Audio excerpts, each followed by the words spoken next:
Samsung 40 inches made in Egypt, no power problem. Ito lang yung power supply sa net. So ito yung mga diode, Schottky diode, dapat yung nandito tatlo. So ang pinalit kasi ng unang nag-repair kaya nasira din agad is mga fast switching rectifier diode. So yun, kaya nasira yung isang Schottky. Kasi itong dalawa walang kwenta yung nakalagay dito. Ito lang yung gumagana, kaya ito yung nag-short. Kaya short leg, kaya short siguro.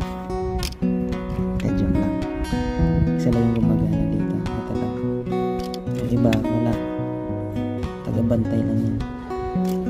Kaya wala akong mabili dito kasi ang mga available lang is mga ordinary lang, which is hindi pwedeng ipalit yun itong mga to kasi higher voltage yun, tapos hindi naman Schottky diode yan. So ito yung nabili ko, brand new.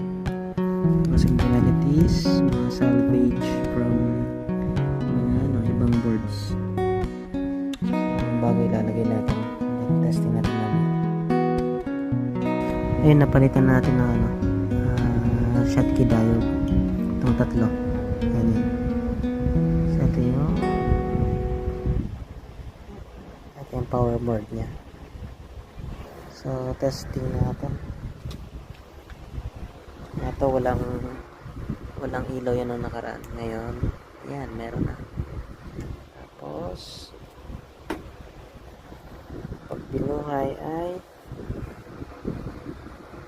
yan, the moment of truth.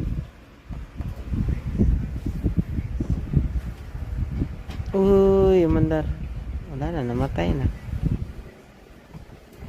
Joke lang. Ano ang gagawin dito?